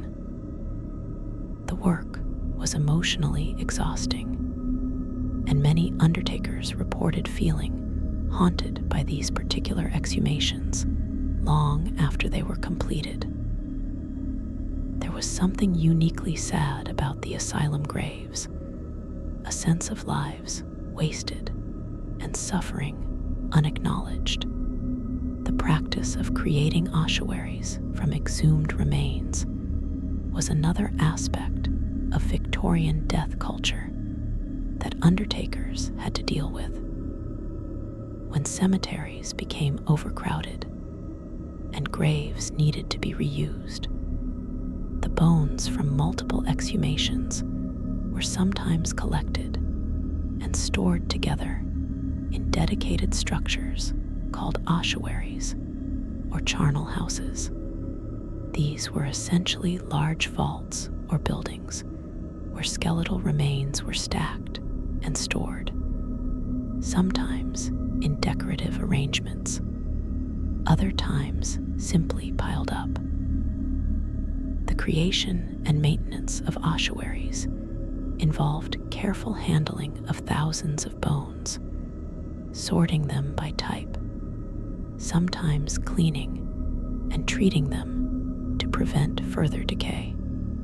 For undertakers involved in this work, it was a strange and surreal experience, surrounded by walls of skulls and bones, working day after day among the accumulated dead of generations. Some Victorian ossuaries became tourist attractions, places where the living could come and contemplate mortality, surrounded by the physical remains of the dead. The most famous examples were on the European continent, like the catacombs of Paris. But Britain had its own smaller-scale versions. Undertakers who worked on these sites had to reconcile their role in creating what was essentially a spectacle of death. They were taking human remains, people who had once lived and loved and suffered, and arranging them for public viewing. The ethics of this were questionable, but the work paid, and for many undertakers, that was reason enough to participate. Still, the experience of handling so many bones, of being surrounded by such concentrated evidence of mortality, had a profound psychological impact. It was impossible to maintain any illusions about the permanence or dignity of death when you spent your days stacking skulls. Victorian exhumations occasionally revealed evidence of folk magic and witchcraft practices that had been carried out either before burial or after death. Certain items found in coffins, strange symbols carved into the wood, bundles of herbs, animal bones, written charms or spells, suggested that some Victorians were hedging their bets, mixing Christian burial practices with older pre-Christian beliefs. In rural areas, especially, cunning folk and wise women still practiced forms of folk magic that incorporated elements of protection, healing, and communication with the dead. When someone died under mysterious circumstances, or when a family wanted extra protection for the deceased, they might hire these practitioners to perform rituals or place protective items in the coffin. Undertakers who discovered these magical objects during exhumations were often unsure how to react. The Victorian era was supposed to be rational and scientific, and yet here was evidence that many people still believed in magic and supernatural forces. Some undertakers simply ignored these findings, removing the objects and discarding them without comment. Others were more respectful, recognizing that these items had been placed with intention and meaning, even if that meaning was outside the Christian mainstream. And a few undertakers were themselves believers in folk magic, and they treated these discoveries with superstitious care, worried that disturbing them might bring bad luck, or worse. The presence of these magical elements in Victorian graves revealed a hidden layer of belief and practice that existed alongside, and sometimes in contradiction to official religious orthodoxy. The discovery of witch bottles during cemetery exhumations was particularly intriguing. These were bottles filled with various objects: nails, pins, hair, urine, sometimes even blood, that were supposed to protect against witchcraft and evil spirits. They were typically buried near the entrance of a home or property, but sometimes they were placed in or near graves, especially if the deceased had been feared as a witch, or if the family wanted extra protection against supernatural threats. When undertakers found these bottles during exhumations, they were often puzzled by their contents and purpose. The bottles themselves were sometimes quite old, dating back centuries, suggesting that burial grounds had been reused over and over, with each generation adding their own dead and their own protective magic to the site. The existence of these folk practices, even in supposedly modern Victorian times, highlighted the gap between official culture and lived experience. The educated elite might scoff at superstition, but ordinary people, especially in rural areas, maintained beliefs and practices that had been passed down for generations. And when death was involved, when the stakes were literally eternal, people were willing to try anything that might offer protection or comfort.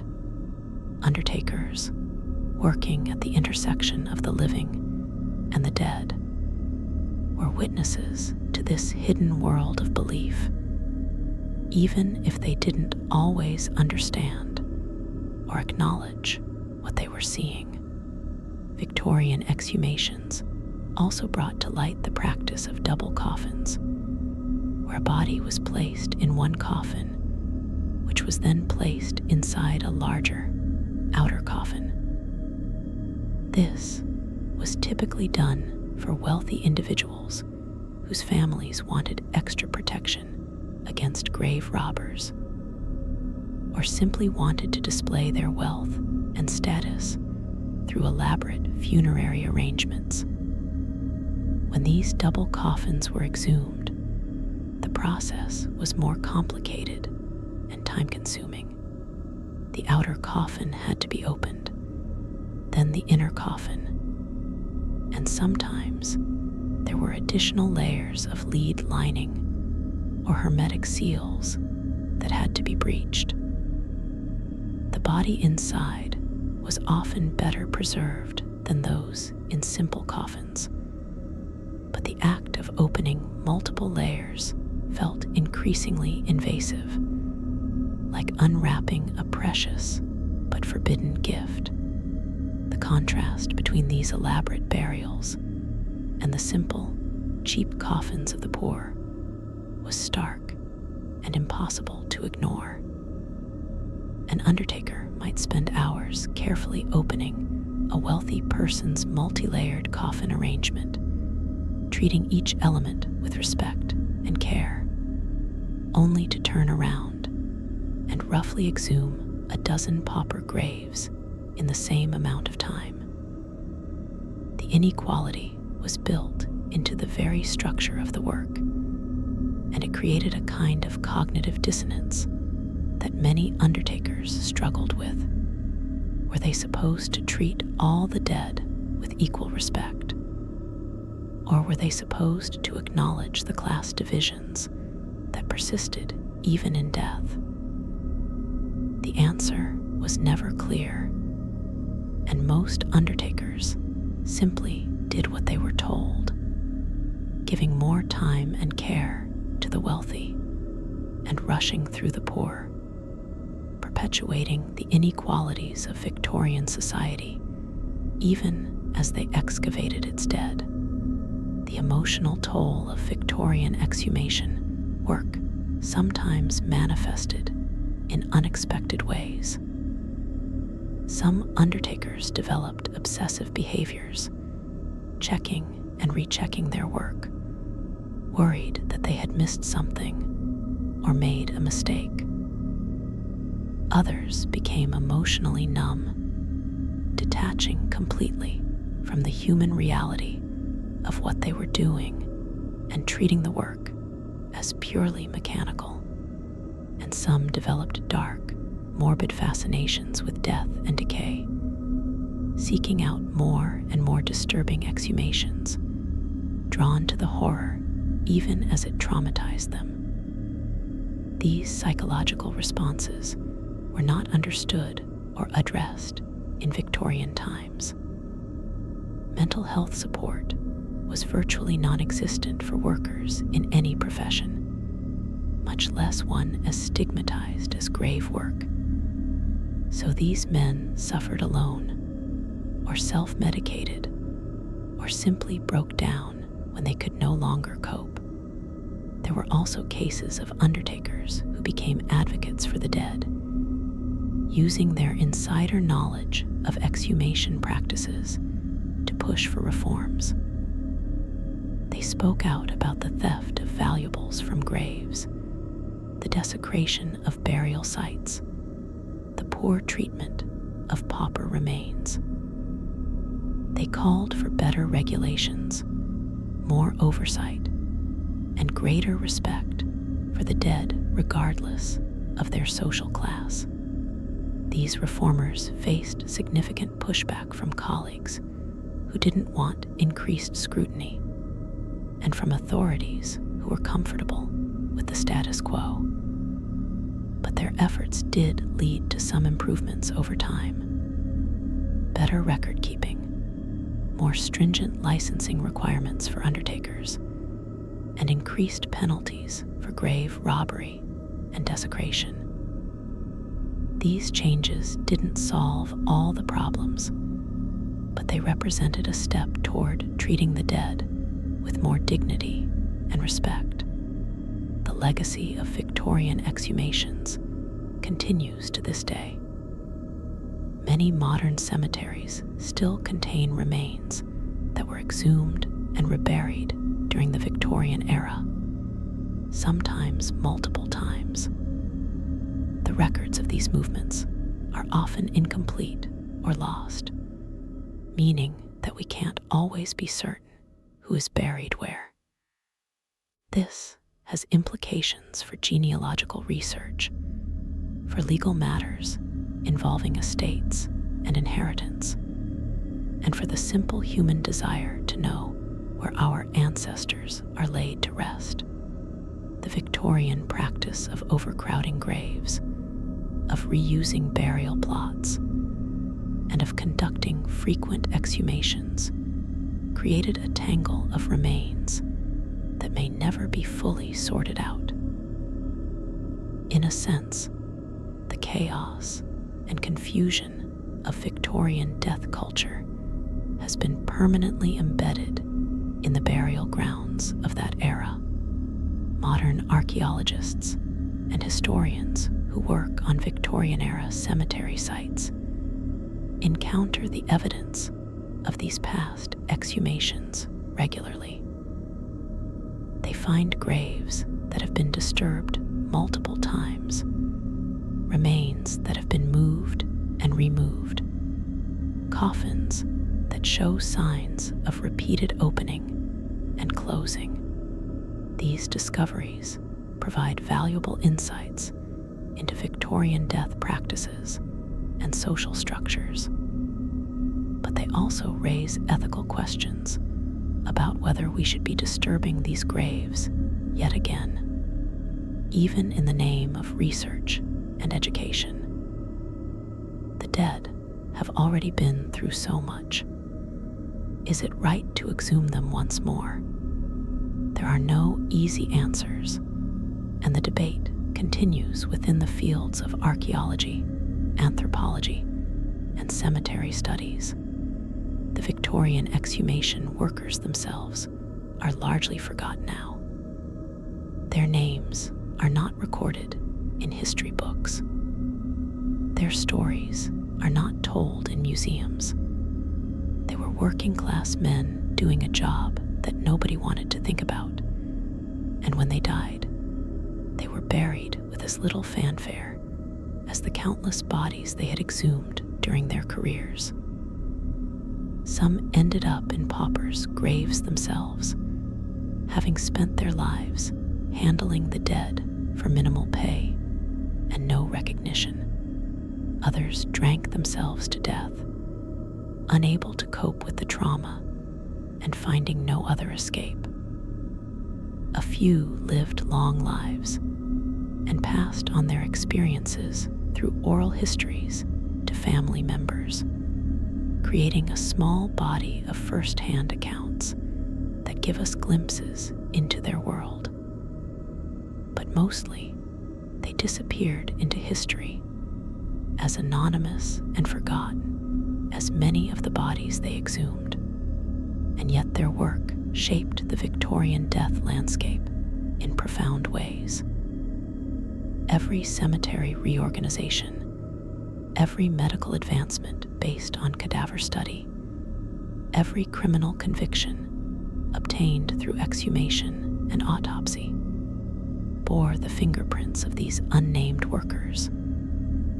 They were the ones who did the actual physical labor of disturbing graves, handling remains, and witnessing horrors.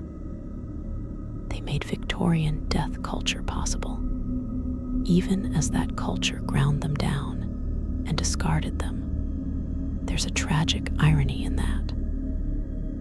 The men who spent their lives digging up the dead ended up just as forgotten as those they exhumed, buried and forgotten by a society that preferred not to think too hard about the uncomfortable realities of death and burial. As we come to the end of this journey into the dark world of Victorian exhumations, it's worth reflecting on what these stories tell us about death, society, and human nature. The Victorians were obsessed with death in a way that can seem alien to modern sensibilities. photographed their dead, wore mourning jewelry made from human hair, held elaborate funerals, and developed complex rituals around dying and burial. But beneath all that ceremony and sentimentality lay a much harsher reality. The dead were not always treated with respect. Graves were robbed, bodies were desecrated, and the poor were discarded in mass burial sites with no dignity whatsoever. The gap between the ideal and the reality of Victorian death culture was vast, and nowhere was that more evident than in the practice of exhumation. The undertakers and grave workers who carried out these exhumations were witnesses to truths that most Victorians preferred not to acknowledge. They saw what actually happened to bodies after burial. They discovered evidence of premature burial, of grave robbery, of inequality that persisted even in death. They handled the physical reality of decomposition and decay, the end result of all that Victorian sentimentality and ceremony. And they carried the psychological burden of that knowledge, often with little support or recognition. Their stories, fragmentary and incomplete as they are, offer us a window into a world that existed behind the respectable facade of Victorian society, a world of horror, tragedy, and hard, unpleasant truths about mortality.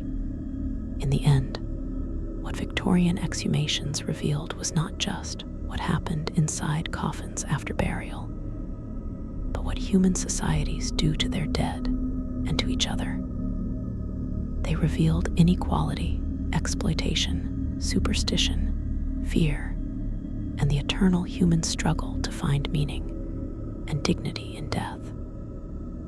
The scratches on coffin lids spoke of our deepest fears: being buried alive, being forgotten, being abandoned. The robbed graves spoke of greed and desperation. The pauper burial grounds spoke of societies that valued people differently based on their wealth and status, even in death. And the psychological toll on the workers spoke of the cost of confronting death and horror day after day with no support or recognition. These are uncomfortable truths, but they're important ones. We like to think that we've moved beyond Victorian attitudes toward death, that we're more enlightened, more compassionate, more scientific. And in some ways, we are. We have better medical understanding of death. We have more humane burial practices, at least in theory. We don't bury people alive anymore, and we don't rob graves for medical cadavers. But in other ways, the patterns persist. We still have inequality in death. We still struggle with how to handle remains when cemeteries run out of space. We still sometimes treat the dead with less respect than they deserve, especially when they're poor or marginalized. The specifics have changed, but the underlying issues remain. The stories of Victorian exhumations remind us that death is not the end of our story.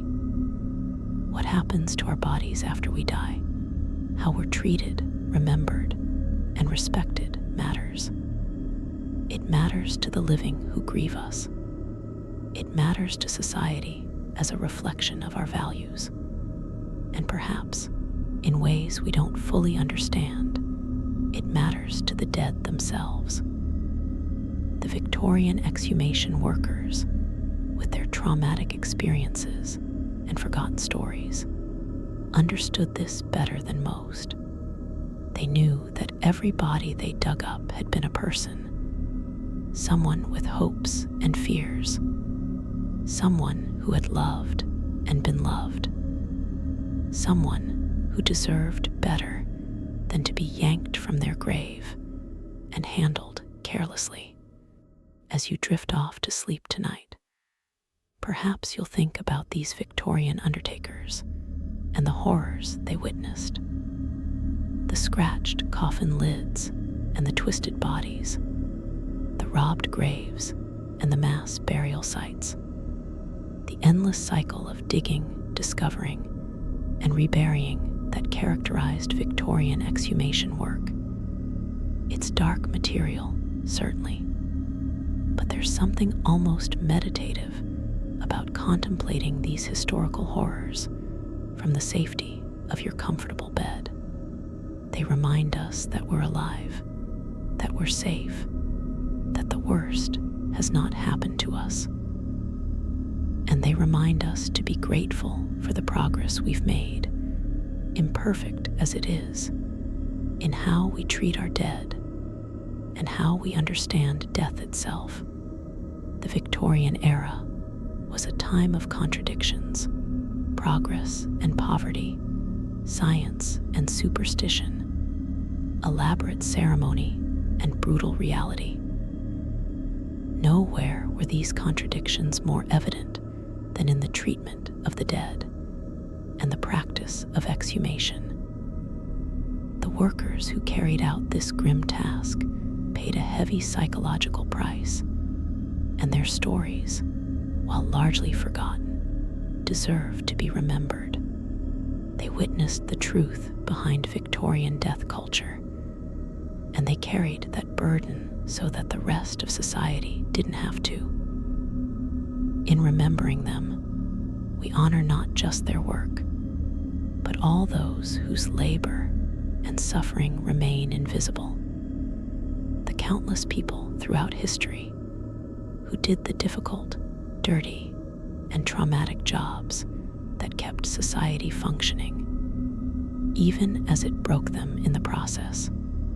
So as you close your eyes and let sleep take you, take a moment to think about those Victorian grave workers trudging through muddy cemeteries in the fog and rain, shovels in hand, preparing to open yet another coffin and confront yet another horror. Think about their strength and their suffering. Think about the dead they disturbed and the stories those exhumations revealed.